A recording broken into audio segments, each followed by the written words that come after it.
विश्वास आहे, जोपर्यंत तुझ्या श्वासात श्वास आहे. आजच्या कार्यक्रमासाठी उपस्थित सर्व मान्यवर, माझे सर्व आदरणीय गुरुजन वर्ग व शिक्षकेतर कर्मचारी वर्ग आणि माझ्या मित्र मैत्रिणींनो, आपल्या प्रजासत्ताक दिनाला आज 76 वर्ष पूर्ण झाली. त्यासाठी मी खुशी गणेश गायकवाड इयत्ता 9वीची विद्यार्थिनी सर्वप्रथम सर्वांना प्रजासत्ताक दिनाच्या खूप खूप शुभेच्छा देते. तसेच आपल्या संविधानाला आज 75 वर्ष पूर्ण झाली, त्याच्या सुद्धा मी तुम्हाला मनपूर्वक शुभेच्छा देते आणि माझ्या विचार प्रवाहाला सुरुवात करते. मित्रांनो, आज 26 जानेवारी म्हणजेच आपला प्रजासत्ताक दिवस.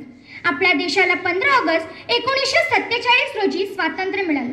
परंतु त्यावेळी आपल्या देशाकडे स्वतःचं असं संविधान नव्हतं. कारण जोपर्यंत आपल्या देशाकडे स्वतःचं असं संविधान नाही, तोपर्यंत आपला देश सार्वभौम देश होऊ शकत नाही. म्हणून डॉक्टर बाबासाहेब आंबेडकर यांच्या अध्यक्षतेखाली दिनांक 29 ऑगस्ट 1947 रोजी मसुदा समितीची स्थापना करण्यात आली. अहो, आपल्या देशाची राज्यघटना लिहिणं हे फार अवघड काम होतं. कारण आपल्याकडे 10 ठराव, 29 राज्य, 7,500 जाती, 3,000 भाषा, हजारो संस्कृती, पंथ आणि 45 कोटी कुटुंब होती. या सर्वांना एका घटनेत आणि नियमात मांडण्यात आले. सर्वांना समान असा हक्क देण्यात आला, ते आपल्या संविधानामुळे. हे संविधान भारतीय नागरिकांना समाजवादी, धर्मनिरपेक्ष, लोकशाही आणि प्रजासत्ताक म्हणून घोषित करते. हे संविधान भारताला स्वातंत्र्य, समता, बंधुत्व यांची चालना देण्यासाठी प्रयत्नांची हमी देते. मसुदा समितीने 26 जानेवारी 1950 रोजी संविधानाचा स्वीकार केला व याच दिवशी संविधानाची अंमलबजावणी करण्यात आली. आपले राष्ट्र सार्वभौम प्रजासत्ताक राष्ट्र बनले. म्हणून हा दिवस आपल्या देशात प्रजासत्ताक दिवस म्हणून मोठ्या आनंदाने आणि उत्साहाने साजरा केला जातो.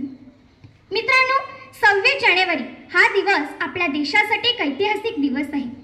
कारण आपल्या भारताने स्वतंत्र प्रजासत्ताक म्हणून स्वतःची स्थापना केली. हा दिवस आपल्याला आपल्या अनेक स्वातंत्र्य सैनिकांची आठवण करून देतो की ज्यांनी आपल्या संघर्षातून आणि बळातून आपल्याला स्वातंत्र्य मिळवून दिलं. आज आपण डॉक्टर बाबासाहेब आंबेडकर यांनी लिहिलेल्या संविधानाखाली राहतो. ते आपल्या लोकशाही मूल्याचं प्रतीक आहे. हे संविधान आपल्याला स्वातंत्र्य, समानता, न्यायाचे अधिकार देते. त्याच प्रकारे हे संविधान आपल्याला वेळोवेळी आठवण करून देत असते की इथे असणाऱ्या प्रत्येक नागरिकाला आदराने आणि सन्मानाने जगण्याचा अधिकार आहे. त्यामुळे आपण आपल्या संविधानाचा नेहमीच आदर करायला हवा.